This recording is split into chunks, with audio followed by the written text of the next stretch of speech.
ท่านผู้เจริญในธรรมทั้งหลายธรรมวินัยจากพระโอษฐ์ธรรมะเพื่อความพ้นทุกข์บรรยายโดยพระอาจารย์คึกฤทธิ์โสธิพโลวัดนาป่าพงไปดู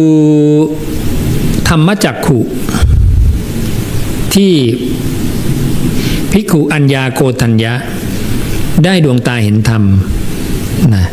ได้ธรรมจักขุพระเจ้าบอกเห็นอะไรก็เห็นเกิดดับนี่แหละเห็นสิ่งใดสิ่งหนึ่งมีความเกิดขึ้นเป็นธรรมดาสิ่งนั้นมีความดับไปเป็นธรรมดาเห็นไหมนั่นคือเห็นอะไรสมุทัยกับนิโรธนะสมุทัยคือเกิดนิโรธคือดับเนี่ยเห็นเกิดดับเห็นเกิดดับจะเห็นได้อย่างไรพระองค์ก็แนะนำให้เราเอาจิตเนี่ยที่มันฟุ้งซ่านไปในอารมณ์ต่างๆเนี่ยมาอยู่ที่อารมณ์อันเดียวอารมณ์อันเดียวที่ให้อยู่ก็คือกายพอมาอยู่ที่กายปุ๊บเนี่ย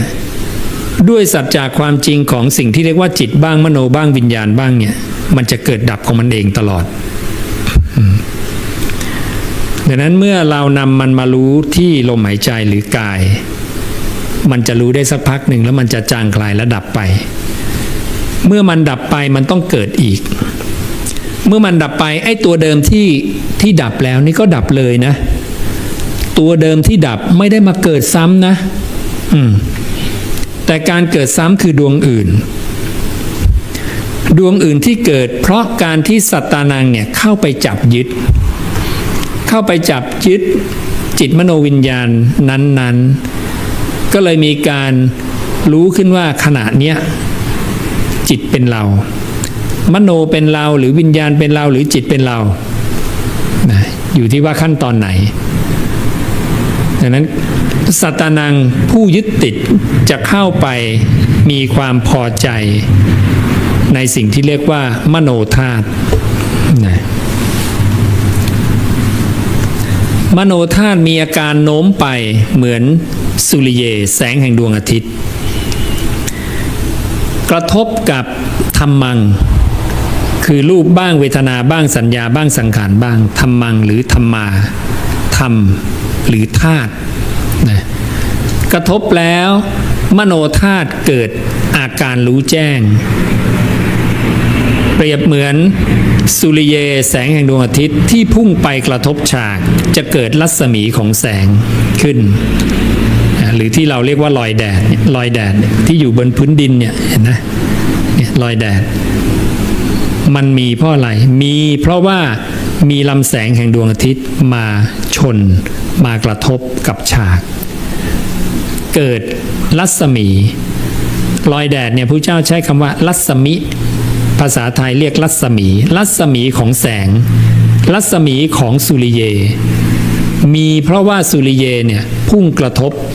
นะการกระทบกันเนี่ยจุดที่กระทบเนี่ยเรียกผัสสะหรือสัมผัสนะดังนั้นทุกการกระทบก็จะเกิดรัศมีของแสงรัศมีของแสงพระศาสดาเปรียบเหมือนวิญญาณดังนั้นวิญญาณดับแล้วดับเลยวิญญาณดับแล้วดับเลยแล้วเกิดตรงไหนดับตรงนั้นลอยไปที่อื่นต่อไม่ได้ไปงอกที่อื่นต่อไม่ได้นะการมีขึ้นของวิญญาณต้องมาจากเหตุปัจจัยและองค์ประกอบที่ครบถ้วนเหตุปัจจัยคือมโนต้องชนกับธัมมังนะกระทบกันถึงจะเกิด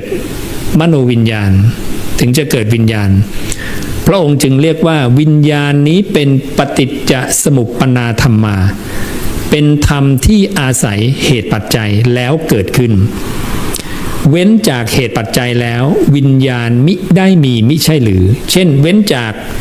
มโนนะถ้าลำแสงไม่มีแต่ดินมีรัศมีได้ไหมไม่ได้มีลำแสงไม่มีดินมีรัศมีได้ไหมไม่ได้พระองค์จึงเปรียบเทียบว่าเรือนหลังหนึ่งมีหน้าต่างทางทิศตะวันออก มีฝาเรือนทางทิศตะวันตก ถ้าแสงแห่งดวงอาทิตย์ส่องลอดช่องมาทางหน้าต่างด้านทิศตะวันออกแล้วรัศมีของแสงจะปรากฏณที่ไหนสาวกบอกปรากฏที่ฝาเรือนด้านทิศตะวันตกพระเจ้าค่ะถูกต้องไหมพระสูตรนี้อาตมาอ่านแรกๆปุ๊บเนี่ยอาจารย์นึกถึงสมัยที่เราเป็นนักเรียนแล้วนอนตื่นสายที่บ้านเสาร์อาทิตย์ตื่น7 โมง8 โมงแดดส่องมาที่ช่องหน้าต่างมันก็เป็นรอยแดดตรงผนังห้องเพราะว่าห้องอาจารย์อยู่ทางด้านทิศตะวันออกของบ้านพอดี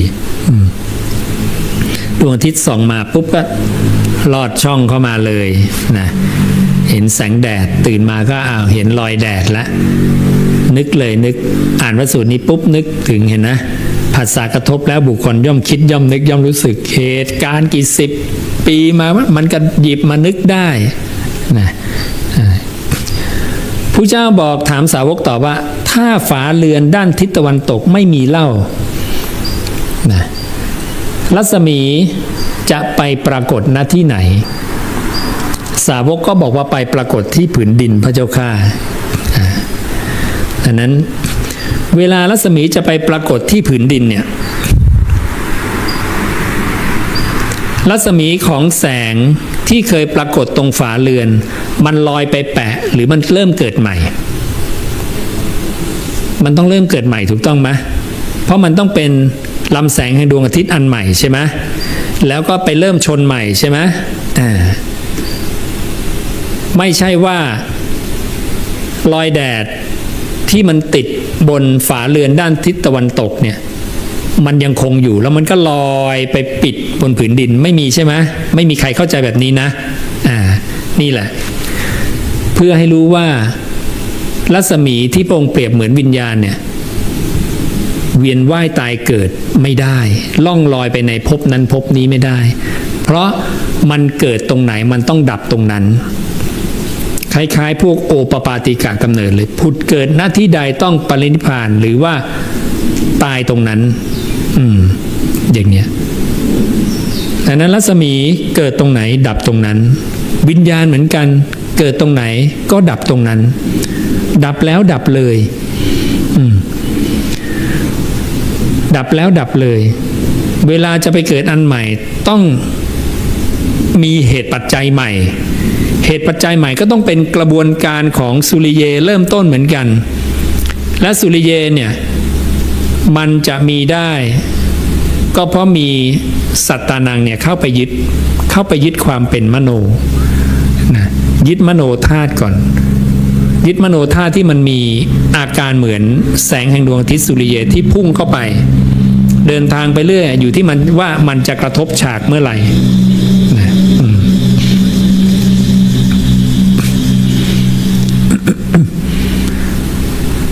ดังนั้นเนี่ยให้เรารู้แง่มุมว่าวิญญาณเนี่ยมันเวียนว่ายตายเกิดหรือแล่นไปเที่ยวไปในภพนั้นภพนี้ไม่ได้เพราะมันเกิดตรงไหนมันต้องดับตรงนั้นดับแล้วก็จบไปละวิญญาณดวงนั้นหมดไม่มีละแล้วไปเริ่มใหม่นะไปเริ่มกระบวนการเหตุปัจจัยใหม่แล้วเกิดวิญญาณดวงใหม่และวิญญาณเมื่อเกิดแล้วก็ต้องเดินไปสู่ความดับโยมถือไม้ไปอันหนึ่งก็ได้ไปตีลำแสงมันที่มันเจ็บไหมตีใหญ่เลยตีลำแสงไม่เจ็บใช่ไหมรัศมีของแสงเปรียบเหมือนวิญญาณตีวิญญาณเท่าไหร่ไม่เจ็บนะมันไม่ใช่ชีวิตนะดังนั้นมันล่องลอยเวียนเกิดเวียนตายเป็นผู้รับผลของบาปกรรมอะไรไม่ได้นะเมื่อมันเป็นเช่นนั้นเนี่ยเราตีมันก็ไม่เจ็บโยมเอาไม้ไปตีหินเจ็บไหมไม่เจ็บ เวลาเราพูดว่าหินเวียนว่ายตายเกิดตลกไหมตลกเราบอกให้นี่บ้าและตลกแต่เวลาเราบอกวิญญาณเวียนว่ายตายเกิดไม่ตลกใช่วิญญาณเวียนว่ายตายเกิดแต่เพราะคุณไม่รู้ว่าวิญญาณเป็นแค่ธาตุตามธรรมชาติไม่ต่างกับหินไม่ต่างกับอากาศไม่ต่างกับน้ำดังนั้นเวลาใครไปพูดวิญญาณเวียนว่ายตายเกิดผู้เจ้า มองนี่แปลกไหมนี่ตลกแล้วใช่ไหมดังนั้นเวลาคนรู้สัจจากความจริงเนี่ยโอ้คนนี้เข้าใจผิดเยอะเลยเหมือนไปพูดหินเวียนว่ายตายเกิดดินเวียนว่ายตายเกิดอากาศเวียนว่ายตายเกิดไม่ได้มันเป็นท่าตามธรรมชาติแต่นั้นเวลาใครพูดว่าวิญญาณเวียนว่ายตายเกิดพระเจ้าเลยบอกโมฆะบุรุษไงเนี่ยเธอพอจะนับว่าเป็นภิกขุในธรรมวินัยนี้ได้ไหมโอ้โหว่าขนาดนั้นเลยจะไม่ให้เป็นภิกขุเลยนะเนี่ยเห็นนะโยมมันเอาสิ่งที่เป็นท่าตามธรรมชาติไปสร้างเป็นชีวิตน่ะใช่ไหมมันผิดเยอะไหมล่ะเยอะนี่ไงเพราะเหตุที่ว่าวิญญาณนั้นเกิดดับรวดเร็วมากตลอดเวลาเลยปุถุชนที่ไม่เคยสดับในคำตถาคตเนี่ยไม่อาจจะรู้เลยว่าวิญญาณเนี่ยเกิดดับมันจะมองไม่ออกความรู้สึกเราก็จะแยกไม่ออกว่ามันดับเมื่อไหร่มันเกิดเมื่อไหร่เนี่ยคือความยากใครเห็นตรงเนี้ยเนี่ยปัญญาอย่างยิ่งเลยนะนี่คือปัญญาเครื่องเจาะแทงกิเลสเลยและปัญญาตรงเนี้ยเป็นเรื่องเดียวที่จะไม่มีสมณพราหมณ์เหล่าใดในโลกสอนเพราะจะไม่มีสมณพราหมณ์เหล่าใดในโลกเข้ามาเห็นว่าสิ่งที่เรียกกันว่าจิตบ้างมโนบ้างวิญญาณเนี่ยดวงหนึ่งเกิดขึ้นดวงหนึ่งดับไปตลอดวันตลอดคืนจะไม่มีใครเห็นตรงนี้พระเจ้าจึงบอกว่าหลงกายดีกว่าหลงจิตนะเหตุผลเพราะอะไรถึงเธอจะหลงกายเนี่ยแต่กายเนี่ยพอมันผ่านไป50ปี60 70 80 90 100มันพอจะเห็นความเสื่อมได้บ้างพอเราเห็นคนแก่ผ่านไป90ปี100ปีเราก็อิจฉาละอาใจนะใช่ไหมโอ้สงสารเขาแก่เฒ่าเขาเดินจะไม่ไหวนั่นโน่นนี่แต่เราก็ต้องเป็นแบบเขาเนาะไม่วันใดก็วันหนึ่งเห็นนะพระเจ้าบอกอย่าไปอิจฉาละอาใจเลยสิ่งนี้เราก็ต้องเจอนะเพราะนั้น คนที่ไม่เคยสดับในคำตถาคตก็พอจะเบื่อหน่ายได้บ้างในร่างกายอันเป็นที่ประชุมแห่งมหาภูตะทั้งสี่นี้แต่สิ่งที่เรียกกันว่าจิตบ้างมโนบ้างวิญญาณบ้างนั้นเนี่ยดวงหนึ่งเกิดขึ้นดวงหนึ่งดับไปตลอดวันตลอดคืนปุถุชนผู้ไม่เคยสดับในคำตถาคตไม่อาจจะรู้เลยว่าจิตมโนวิญญาณเนี่ยเกิดดับไม่สามารถถอนความยึดถือโดยความเป็นตัวตนออกมาได้เพราะเขาจะไม่รู้นิสสรณะอุบายวิธีในการเข้าไปเห็นให้รู้ว่าวิญญาณเนี่ยมันเกิดดับจริงๆนะเขาจะไม่เห็นเรื่องนี้แต่นั้นเรื่องนี้จึงเป็นเรื่องที่ใหญ่สำหรับพระศาสดาและเป็นเรื่องที่สัตว์ทั้งหลายเนี่ยถอนตัวตนออกจากสิ่งนี้ไม่ได้ให้คุณฝึกคุณอะไรไปทำขนาดไหนก็ตามแต่ถ้าคุณไม่เคยสดับในคำพระศาสดาที่เป็นการสอนประเด็นเนี้ยคุณจะหลุดพ้นจากสิ่งที่เรียกว่าจิตมโนวิญญาณไม่ได้เลยเมื่อถอนความยึดถือโดยความเป็นตัวตนออกไม่ได้เนี่ยก็ยังเป็นผู้มีเชื้อเหลือการเกิดใหม่ก็ยังมีอยู่นะแม้เราจะได้วิภวะตัณหาก็ตามคือความไม่อยากได้พบซึ่งจริงๆมันดีนะแต่มันยังเป็นตัณหาอยู่นะไม่อยากได้พบแต่ยังไม่รู้จักจิตมโนวิญญาณก็ยังมีเชื้อเหลืออยู่เพื่อการเกิดใหม่อีกคือพวกไหนตอบสิพวกไหนที่เป็นแบบนี้ใช่พวกได้สมาธิขั้นสัญญาเวทยิตตนิโรธพวกนี้ไม่อยากได้พบแล้วด้วยความที่เขาไม่อยากได้พบเขาจึงเข้าสมาธิขึ้นระดับสูงสุดคือสัญญาเวทยิตตนิโรธดังนั้นการไม่อยากได้พบของเขาก็ยังไม่เป็นไปเพื่อการหลุดจากภพเพราะเขายังไม่รู้จักจิตมโนวิญญาณเหลืออีกแก๊กหนึ่งนะเนี่ยมันมีหลายชั้นนะ เพราะนั้นที่พระเจ้าอธิบายให้เราฟังถึงการทำงานของระบบของขันธ์ห้าว่ามีหนึ่งธรรมธาตุเข้าไปตั้งอาศัยในอีกสี่ธรรมธาตุคือจิตมโนวิญญาณไปตั้งอาศัยในรูปบ้างเวทนาบ้างสัญญาบ้างสังขารบ้างเรียกสี่ธาตุนี้ว่าธาตุนั้นเป็นที่ตั้งของวิญญาณนะแล้วบอกเหตุปัจจัยของการเกิดขึ้นของวิญญาณว่าวิญญาณก็มีเพราะมโนมาชนกระทบกับธรรมังและหลังจากมีวิญญาณก็จะพัฒนาไปเป็นจิตเหมือนเมล็ดพืชที่ตั้งบนผืนนาแล้วมียางในพืชก็จะเจริญงอกงามเป็นต้นพืชได้นะต้นพืชมาจากเมล็ดพืชดังนั้นจิตมาจากวิญญาณปฐมังจิตตังอุปนังปฐมังวิญญาณังปาตุภูตังแรกที่จิตเกิดแรกเริ่มที่จิตเกิดคือแรกที่วิญญาณปรากฏเป็นวิญญาณปรากฏความเป็นเมื่อไหร่นั่นคือจิตเกิดแล้วเมล็ดพืชปรากฏความเป็นเมื่อไหร่นั่นคือแสดงว่าต้นพืชเริ่มเกิดแล้วในเมล็ดพืชนั้นเมล็ดพืชคือวิญญาณต้นพืชคือจิตมีทรงอุปมาให้เห็นชัดเจนอย่างนี้ดังนั้นจิตกับวิญญาณก็เป็นตัวเดียวกันเรื่องเดียวกันแต่อยู่คนละจังหวะเวลานะอันหนึ่งเป็นเมล็ดพืชอันหนึ่งเป็นต้นพืชต้นพืชก็ออกมาจากเมล็ดพืชนั่นแหละก็เป็นเนื้อเดียวกันเหมือนแสงแห่งดวงอาทิตย์กับรัศมีก็เนื้อเดียวกันถ้าไม่มีสุริเยก็ไม่มีรัศมีแต่รัศมีก็ไม่มีถ้าไม่มีการกระทบไม่มีการกระทบก็มีแต่สุริเยหรือมโนมีอยู่แต่ยังไม่มีวิญญาณเพราะอะไรเพราะยังไม่กระทบยังไม่ชน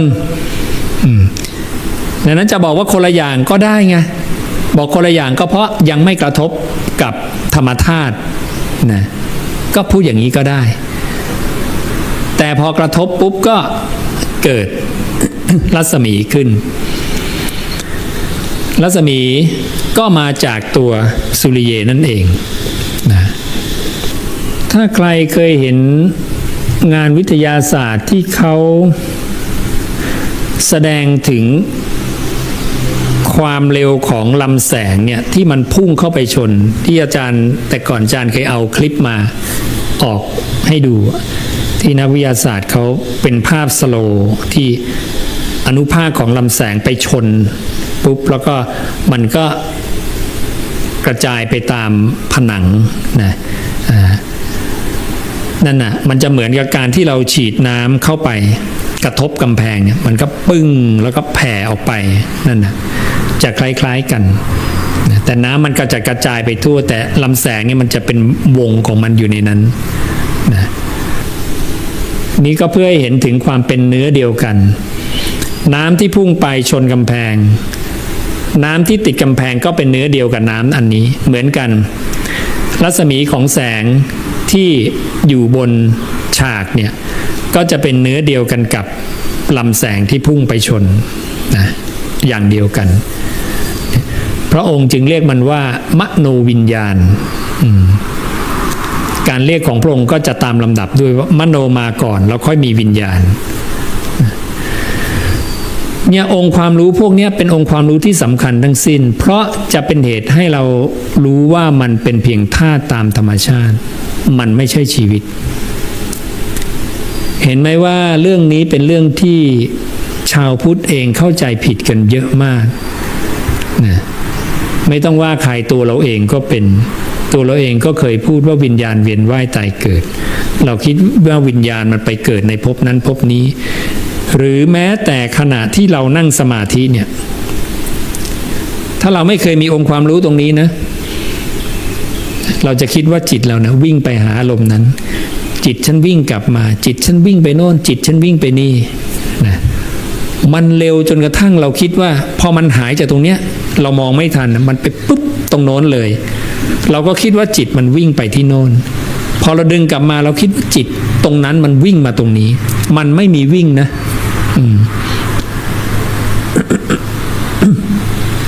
แต่ก่อนครูอาจารย์ท่านก็ไม่ได้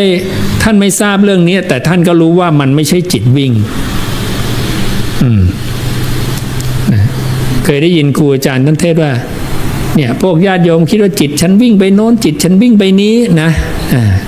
นั่นนะ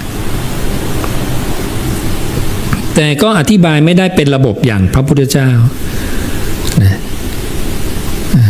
แต่ท่านเริ่มเข้าใจแล้วแหละว่าจิตเนี่ยไม่ใช่ของเราแต่ถ้าเรามาศึกษาคำพระศาสดาปุ๊บเราจะรู้เลยกระบวนการเกิดของมันเป็นอย่างไรซึ่งเราต้องเข้าใจโดยหลักของปฏิจจสมุปบาทโธนะ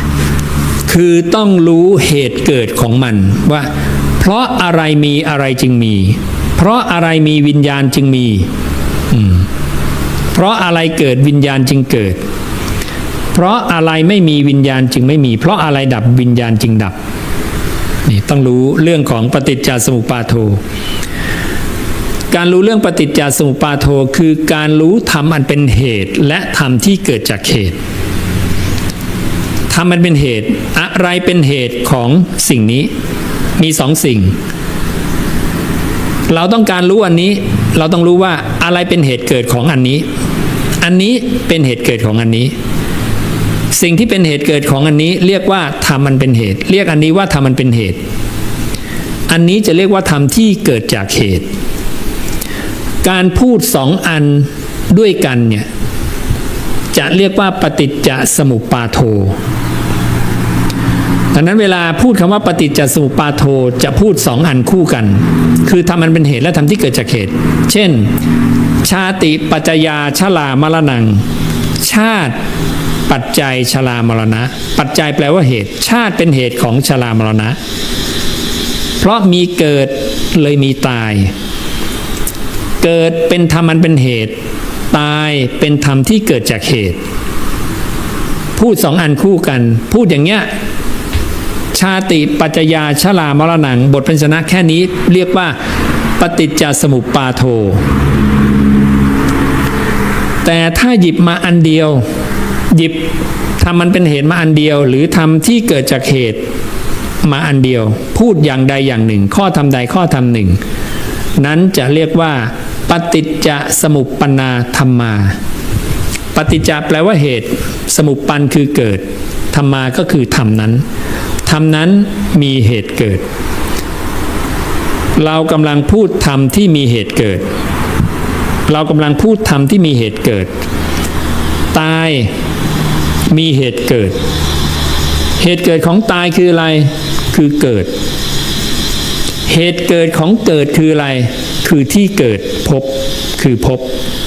เหตุเกิดของภพคืออะไรคืออุปทานเหตุเกิดของอุปทานคืออะไรคือตัณหาเหตุเกิดของตัณหาคืออะไรคือเวทนาเหตุเกิดของเวทนาคืออะไรคือผัสสะก็ไล่ไปเนี่ยนี่คือการพูดเรื่องปฏิจจสมุปปนาธัมมาพูดทีละตัวทีละตัวทีละตัวถ้าพูดคู่กันคือปฏิจจสมุปบาทโธนะให้เข้าใจอย่างนี้เนี่ยนี่คือนิยามที่แท้จริงที่พระเจ้าทรงอธิบายเองเลยนะอธิบายเองเลยปฏิจจสมุปบาทโธหมายถึงอะไรนะถ้าพูดชาติอย่างเดียวนะนี่เรียกว่าปฏิจจสมุปปนาธัมมานะพูดมรณะอย่างเดียวนี่ปฏิจจสมุปปนาธัมมาถ้าพูดชาติปัจจยาชรามรณังนี้เรียกว่าปฏิจจสมุปบาทโธเนี่ยให้เรารู้นิยามที่พระเจ้าทรงตรัสด้วยพระองค์เองและนี้เป็นนิยามของแก่นธรรมธรรมที่เป็นแก่นเลยธรรมที่เป็นองค์ตรัสรู้ที่พระเจ้าทรง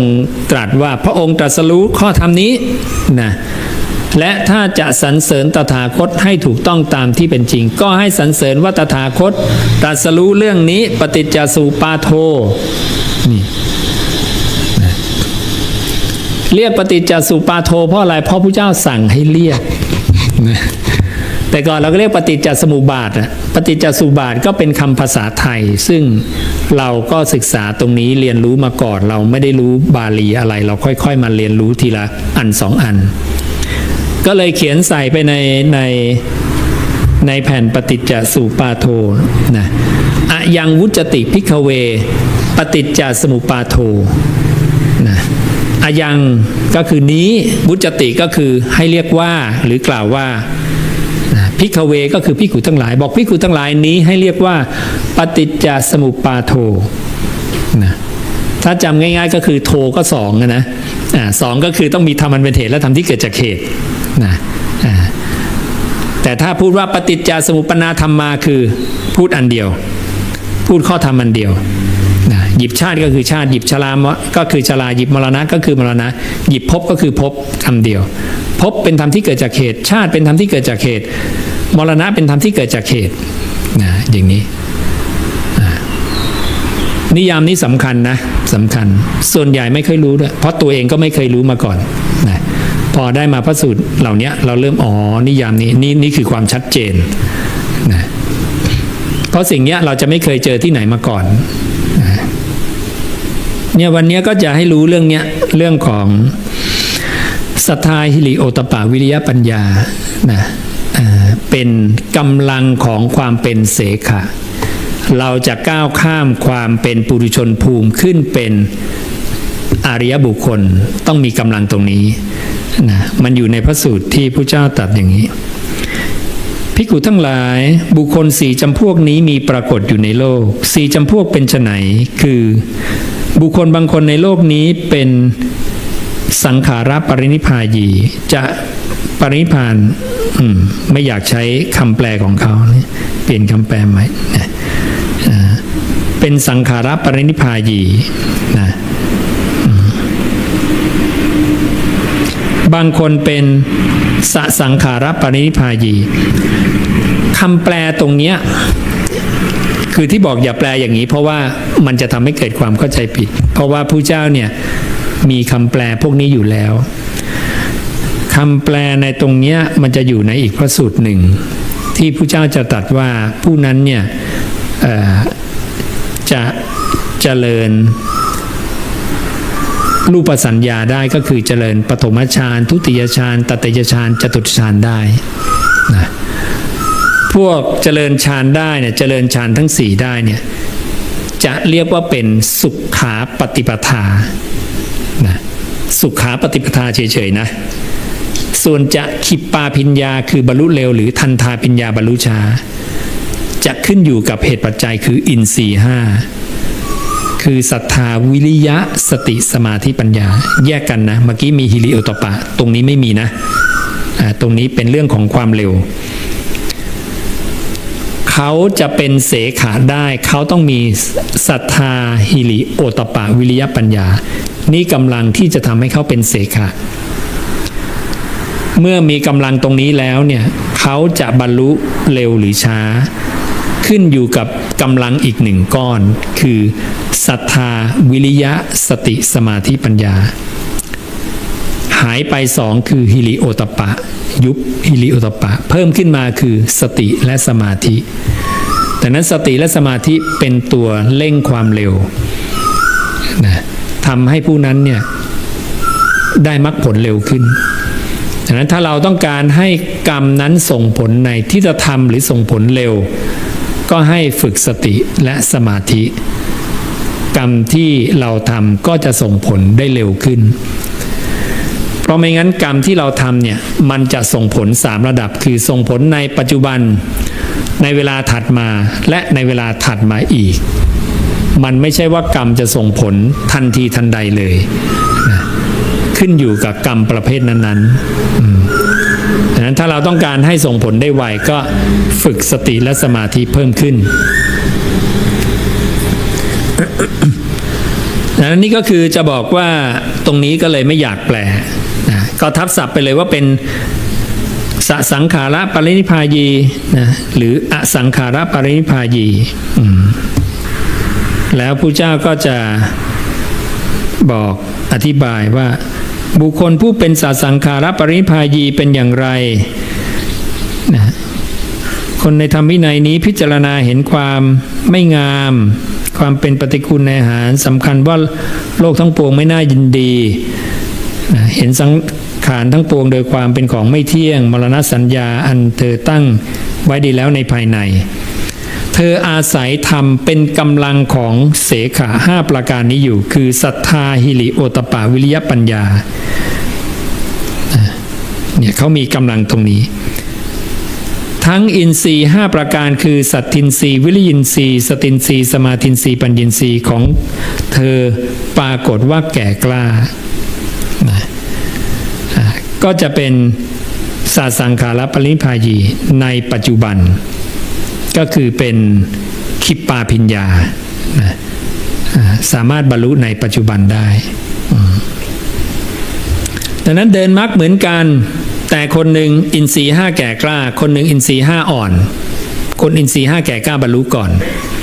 ด้วยมรรควิธีอย่างเดียวกันดังนั้นภายใต้การเดินมรรควิธีอย่างเดียวกันก็ไม่ใช่ว่าจะบรรลุเท่ากันเพราะเหตุปัจจัยของอินทรีย์5ที่คนนั้นสร้างมาแต่ละคนสร้างมาไม่เท่ากันส่วนพวกอสังขารปรินิพพายีเป็นอย่างไรนะพระเจ้าจะบอกภิกขุในธรรมวินัยนี้สงัดจากการบรรลุปฐมฌานทุติยฌานตติยฌานจตุตฌานนะพวกนี้นะจะเป็นอสังขาระ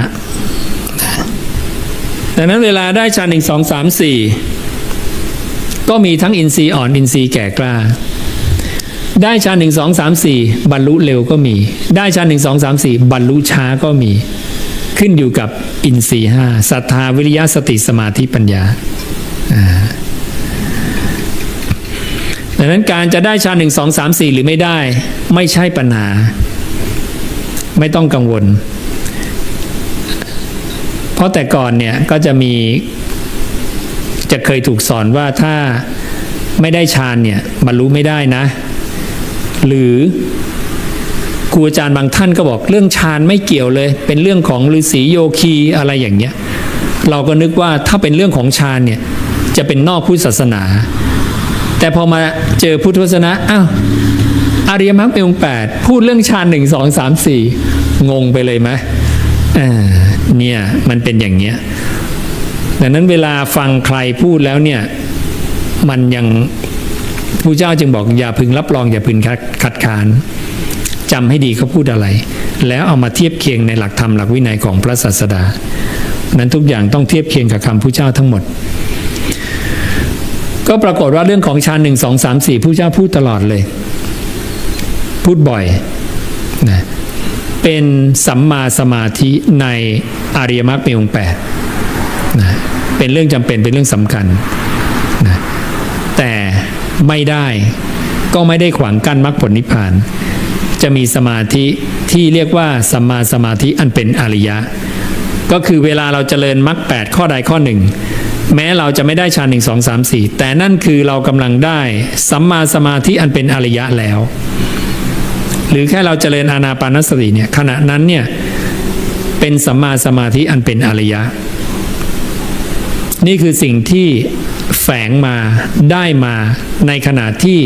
ปฏิบัติทำเพียงข้อหนึ่งทำข้อหนึ่งคืออะไรเล่าที่เมื่อเจริญแล้วอริยมรรคมีองค์8เนี่ยครบบริบูรณ์ขึ้นมาคืออานาปานสติดังนั้นแค่เรารู้ลมหายใจเข้าออกเนี่ยอริยมรรคมีองค์8ครบได้สัมมาสมาธิได้สัมมาสติได้สัมมาวายามะถอยมา8ข้อเนี่ยขึ้นไปครบเลยนะให้เข้าใจแบบนี้แล้วก็อยากเน้นความเป็นโสดาบันนะบันไดขั้นแรกเอาให้ได้แล้วก็คุณสมบัติให้ชัดนะแล้วก็พยายามพยากรณ์ตนและตนให้ได้ว่าเราคือโสดาบันแล้วนะไม่ได้ยากเกินไปถ้าเราดูในหนังสือคู่มือโสดาบันเนี่ยนะเราจะเห็นว่าไม่ได้เกินวิสัยของความเป็นมนุษย์ที่จะทำได้อยู่ในวิสัยนะสำหรับวันนี้ก็คงฝากข้อธรรมไว้เพียงเท่านี้ก็ขออนุโมทนากับพวกเราทุกคนที่ได้มาสั่งสมสุตตานในคำของตถาคตมากระทำกิจเนื่องด้วยการฟังกระทำกิจเนื่องด้วยความเป็นผู้สูตรมาแทงตลอดอย่างดีด้วยทิฏฐิก็ขอให้เป็นเหตุเป็นปัจจัยพวกเราได้รับอานิสงส์ตามที่พระผู้มีพระภาคได้ทรงบัญญัติไว้ทุกประการให้ได้ดวงตาเห็นธรรมสำเร็จมรรคผลนิพพานในอนาคตการนั้นใกล้โดยทั่วกันทุกท่านทุกคนเทอญ อย่าลืมกดไลค์ กดติดตาม เพื่อร่วมกันเผยแผ่พุทธวจนะ